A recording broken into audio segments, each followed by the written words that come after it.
నేను పుట్టగానే మా అమ్మగారికి దూరం అయ్యాను. వయసు పెరిగే కొద్దీ అసురులు నన్ను హతమార్చేందుకు ఎన్నో ప్రయత్నాలు చేశారు. కాస్త పెద్దయ్యాక మా గ్రామం నుండి మకాం మార్చాల్సి వచ్చింది. ప్రజలు నన్ను పిరికివాడిగా పరిగణించారు. నేను ప్రాణంగా ప్రేమించిన అమ్మాయి నాకు దూరం అయింది. ధర్మం కోసం యుద్ధం చేసి ధర్మాన్ని గెలిపించాను. కానీ ఎంతో మంది మరణానికి కారణం నేనని నిందించబడి శపించబడ్డాను. శాపం కారణంగా నా వంశం మొత్తాన్ని కోల్పోయాను. కిందటి జన్మ కర్మ ఫలితంగా కేవలం బొటనవేలుకు బాణం తగిలి నేను మరణించాను. ఇంత జరిగినా నేనెప్పుడు ఫిర్యాదు చేయలేదు. ఎప్పుడూ ఎవరి చెడు కోరుకోలేదు.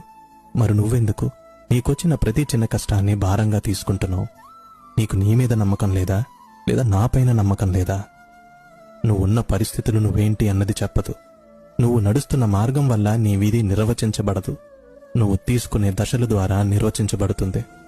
నీకు చెడు జరిగినంత మాత్రాన లేదా నీకు ఎవరైనా చెడు చేసినంత మాత్రాన కృంగిపోవనక్కర్లేదు. కర్మానుసారం జరగాల్సింది